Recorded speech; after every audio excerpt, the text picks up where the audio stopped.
This is a rowing boat. This is actually a Coxless 4, the same boat type that Rick, Josh, Steve and Toby will be racing in at the championships. 4 is about 40 foot long and weighs 50 kilos. The 4 itself is steered by a rudder which is attached on the stern of the boat here and is actually connected by wires to a shoe at the far end for a Coxless boat. It's made of a mixture of carbon fibre and Kevlar, and so a lot of stiffness can be taken through the pressure, through this rigger, the metal rigger, taken inside the boat itself. Ultimately, will actually go into boat speed.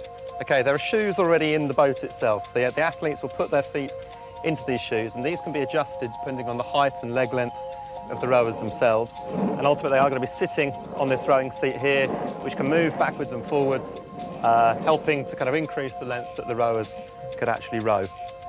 The oars fit into the gates, which are on the end of the rigger here. A rowing stroke will go through what is approximately about 90 degrees, is about the most efficient.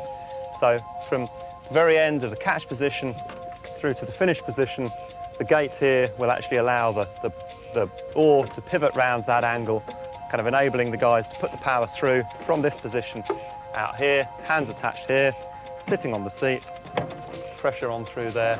That's kind of the basic art of the boat.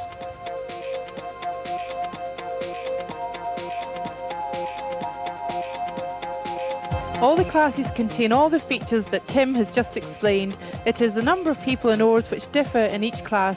These are the classes at this year's World Championships. The first class is a single scull, where a single rower rows with a sculling blade in each hand. Next there is a double scull. Similar to the single, the rowers have a scull in each hand, but of course there are 2 of them. One of the most famous classes is the Coxless pair. The difference here is that the 2 rowers only have 1 oar each, and this is the class made famous, of course, by Sir Steve Redgrave. Quadruple scull is the class in which I won my silver medal in Sydney. As with a single and a double, each rower carries a blade in each hand. The Cox and Coxless 4 have the same number of rowers as the quad, but each rower has an oar each. Oars are longer and heavier than sculling blades, which is why they need to be carried in both hands. Finally, there is a blue ribband event, the 8s. 8s will always have a Cox, the only class which does, and each rower always has the 1 oar. These are the fastest boats on the water, and Great Britain's men are the reigning Olympic champions.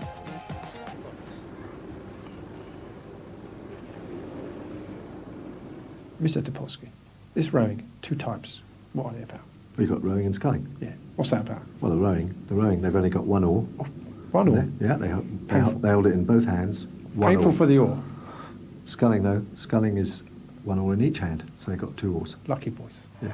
We've got Cox boats, and we've got Coxless boats. Very painful for the Coxless. Very painful for the Coxless. Coxless, the rowers are steering the boat with their feet, with a foot attached to the... so there's nothing else missing? Nothing else missing. Just the rudder. Just the rudder. Oh, okay. A Cox boat has got a little bloke sitting in the boat steering it.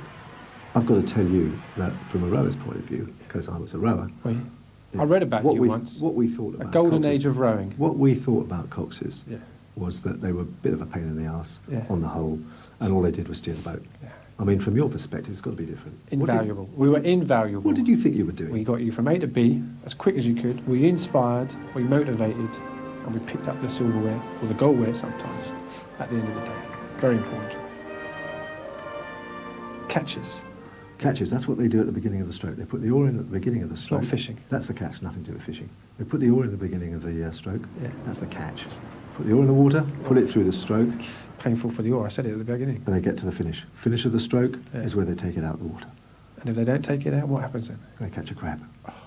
So you've got this oar coming through with crabs? Oh, nasty business, yeah. If they put the oar in the water at the catch at a bad angle, it goes too deep, and it gets stuck under the water. And they get the handle into their chest and it can throw them out the boat. And what's this rating like then, when they're all rated?